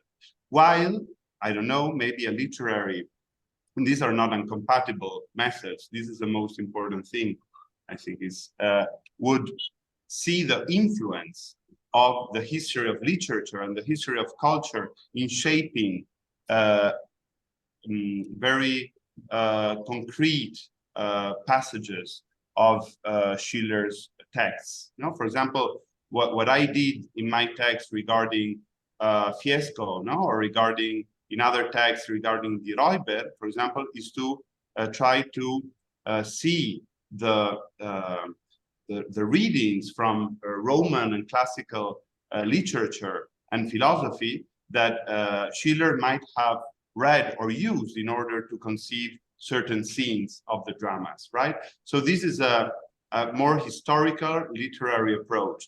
But for example, the republicanism that is present in Fiesco and in other dramas could have a political and philosophical strength on its own today. And in fact, it has been used, this is my thesis, by further philosophers, like for example, Hegel, or as Claudia and Gabriel have shown, no? Many of these theses have been used in critical theory, in math. So this would be a more philosophical approach, I think. But I think the most important thing is that both are not incompatible. I'm a philosopher and a historian of philosophy, and I try also to do a part of the other work. Okay, is there anyone else who would like to respond? Rebecca, Laura? Well, I can answer from a different point of view.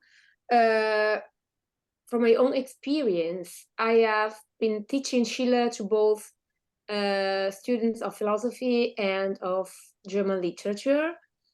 And I must acknowledge that the real difference doesn't lie in Schiller himself, so in the topic, in the contents, but in the students. So the real difference is that I have to meet, to help them fill their gaps, which are very different. So actually, I don't change my perspective and the very thesis and the aim of the lectures. I changed the very beginning in order to help them gain the same level, help them obtain the same skills. So when I teach to students of German studies, I try to explain them things that nobody else has explained them before, because they are already equipped with literary skills and tools, but are not familiar with the tradition of Western philosophy, and vice versa. So I've never tried to change my way of looking at Schiller. I have tried to change their way to looking at Schiller. So I don't know if this helps, but at the very moment, this moment, this is still the only reply I have.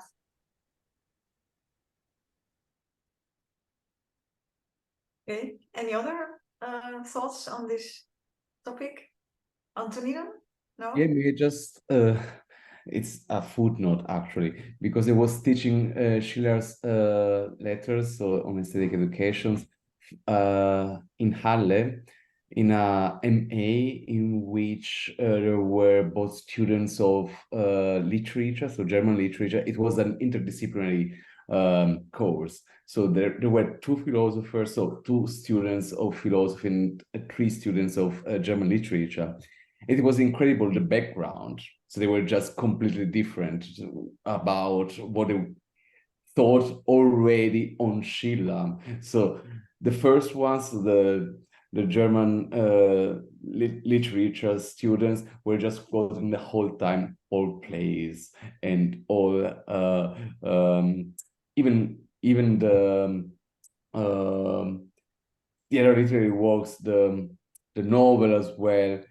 And the other students had read only the poems at school. So it's like the completely different background. And then you have the text. So like the letters on the aesthetics education. What should you do? You just read the text. So that's what I have done, so to speak. I just started reading the text. And then it was incredible how there was just, who is this Schiller now? That was the volume quoted in the chat by edited by Jeffrey. Hi. So there is not just one Schiller. We are there, so to speak, like Umberto Eco said. So we are here and we are just trying to give you an idea of what we have read and what Schiller can give us. And yeah, it's just a very small consideration is. Okay, so Jeffrey, you wanted to ask a question. Would you still like to do so? Or make a Yeah, comment? I wanted to respond. Can you hear me? Yes. Okay. What was it? Professor Rocco Lozano mentioned that debate over Kant and Kleist, and I think for a lot of us, this is a reunion of conference people and book people. And there was what I will call an energetic exchange between Tim Mehigan and me. I think it was in Atlanta, and Professor Falduto was sitting at the table with us about exactly this problem. And my contention was that you would have to go to Kleist's text, where you find more of an utter absence of grace than anything else, or an ironic attitude towards it.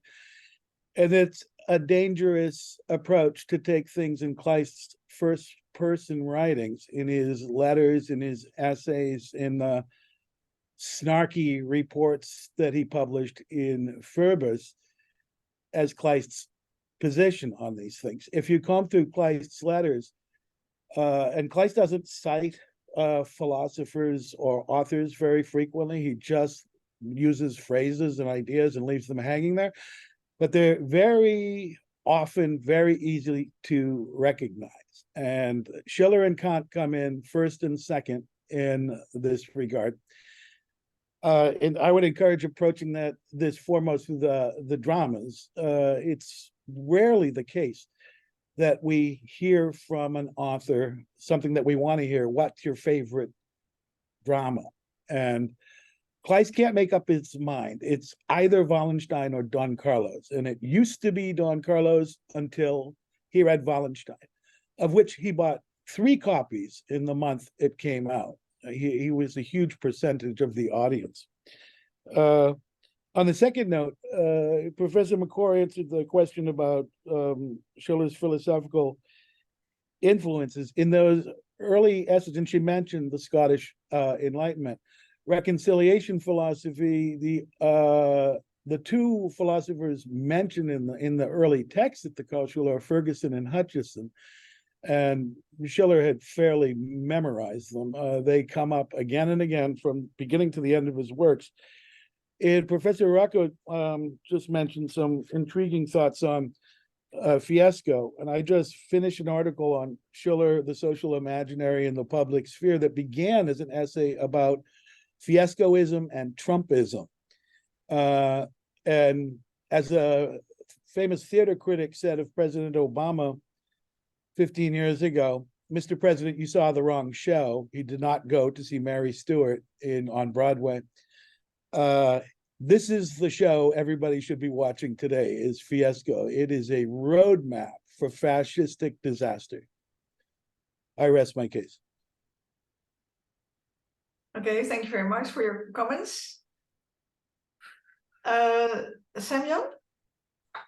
Thank you. First of all, I want to say thank you for making this, for producing this handbook. I've recently defended my dissertation on Schiller's philosophy, so you can imagine how exciting this book is for me. So I have a question probably for Professor Acosta Lopez, but I'm very interested what others will say about it as well. So one thing which Schiller claims is that beauty is in a sense an imperative. He says it in one of his letters to Körner. I think it's not the letter from this set of Callias brief, but it's like a bit more later brief, a bit more later letter. It's a very fascinating claim for me. And Professor Acosta Lopez mentioned this idea that from this aesthetic perspective, everything, like every natural being, is a free citizen, and it kind of implies absolutely inclusive picture. Like perhaps we have obligations to all kinds of things, not only to persons. But at the same time, there is a very long tradition of quietist interpretation of Schiller. So Marxists interpret him in this way. Also, David Pugh in his book interprets him in this way. So it's not this aesthetic imperative. It's not about how we should change the world. It's not about how we should maybe make it more beautiful, but it's more about changing our perspective. And then it seems that it's not about proper practical obligations. It's more like self-cultivation. And but there is also a different kind of interpretation that actually we have beauty forces us to not just to change ourselves, not to just to be these admirers of beauty and kind of invite beauty to be summoned. But this summoning of beauty involves some practical change to the world, and this means that beauty itself is practical in this very, very robust sense. And I'm very interested. What do you think? What tradition you feel is more correct in interpreting Schiller's claim about this beauty as imperative? Thank you.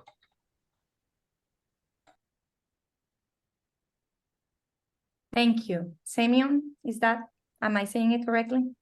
Yeah, thank you. And I want to read your dissertation. Everyone who's writing on Schiller, I want to read. I want to learn more, because when Laura and I were writing about Schiller, that was not the case. We couldn't find anyone else who was writing about it, except very few scholars who Laura and Jeffrey had already mentioned.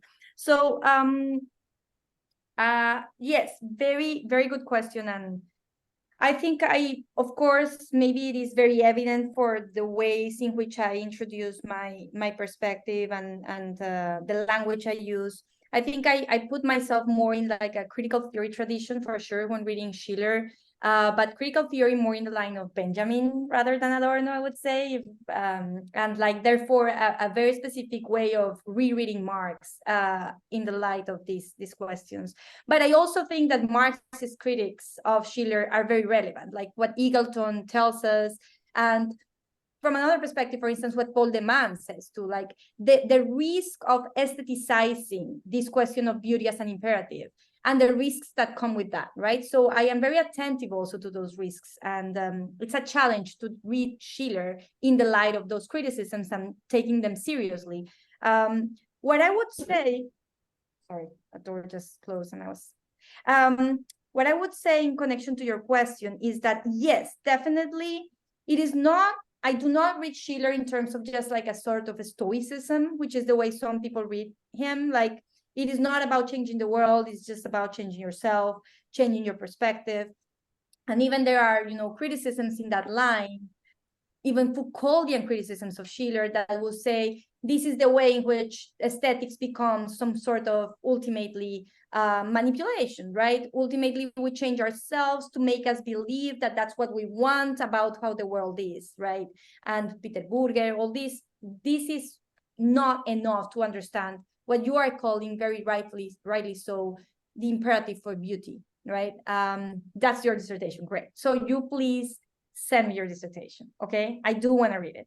So the other side, it's very necessary. That's why I started saying any political revolution needs to start with an aesthetic revolution. But this is not because we need to change ourselves to change the political only, right? This is because Schiller understands that the aesthetic is already the way in which we hierarchize the world, in which criteria have already been decided in advance about what deserves to be perceptible, what is legible, what shows itself as intelligible for us. All that is decided already in the realm of aesthetics. It is so ingrained that we need, in order to truly be critical about the world around us, we need to first bring to light. And I use, since you're asking about traditions, I use here, for instance, a lot recently, Sylvia Wynter. Sylvia Wynter has an essay on aesthetics. It's called Rethinking Aesthetics. She also has this notion of deciphering, aesthetics as deciphering, which I find very close to what I see Schiller, and this is an exaggeration, but you know, there are limits to Schiller, but to what I see Schiller doing already with his aesthetics. So there is something about deciphering the codes that have already decided in advance how the world is organized, that are essential to criticize in order to produce any practical change. And that's very practical. And that's action, is not only, you know, theory. So I would go in that direction, but I am now very interested in reading your dissertation. Okay, wonderful. Sorry, I have to leave very, very quickly. I'm very, very sorry, but it has been a true pleasure. I didn't want to leave like this. Yeah. Okay, Valerio. See you. Sorry. Bye. Thank you so much. Bye-bye. Bye. Yeah, so I guess that Antonino, please go ahead. Yeah. Yeah, okay. Just because there is also Claudia Brodsky, and she is the contributor about Schiller and critical theory. So I don't know if Claudia wants to say just a few words. Sorry, if yes. Yeah. Can you please unmute yourself? Yeah. I think you're still muted.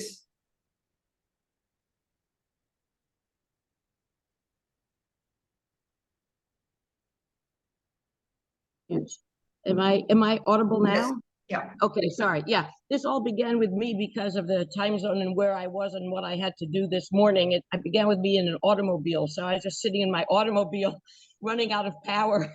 And then I had to take a walk to get back to my home. And so now I'm here. So I missed the part that I would have responded to, was someone just asked very, very early on. It might have been the very first question. Someone asked, what about the earlier people whom Schiller has to do with, like Rousseau and Plato? And I do mention the Plato, especially in terms of the letters in the piece that I wrote. That was all that I wanted to say, because I make a certain argument about critical theory and current views now of a kind of aesthetic utopia that we should all somehow attain to in my piece. But that's it. That's all I had wanted to say, that it seems unlikely that someone writing a piece on Schiller and critical theory would find a pivot point in what I take to be his refutation of Plato, because it's word for word taken from the Republic as a mockery of the description of the interlocking parts, everyone with their pre-designated function in the Republic. Anyway, that's it. That's all I wanted to say, that yes, I had addressed that in, of all places, a piece that ends with Benjamin having a conversation with the doorknob. So that's it. That was all I wanted to say. But I've been really, I found all the discussions really illuminating today, and I want to thank the organizers for having organized this, and as well as, of course, Antonino and Tim for creating the volume. That's it. Thank you. Okay, thank you very much. So I think that at this point we should conclude the formal part, but there's also an informal part, so everyone is invited to stay on for more informal conversations, or maybe further questions and dialogues. So I'd like to thank the editors of the volume, all speakers for the contributions, evidently also the other participants for their questions, and congratulations again on a great volume. And I'm sure that it will find many interested readers and inspire many others as well. Okay, so congratulations again. Thank you very much for organizing this.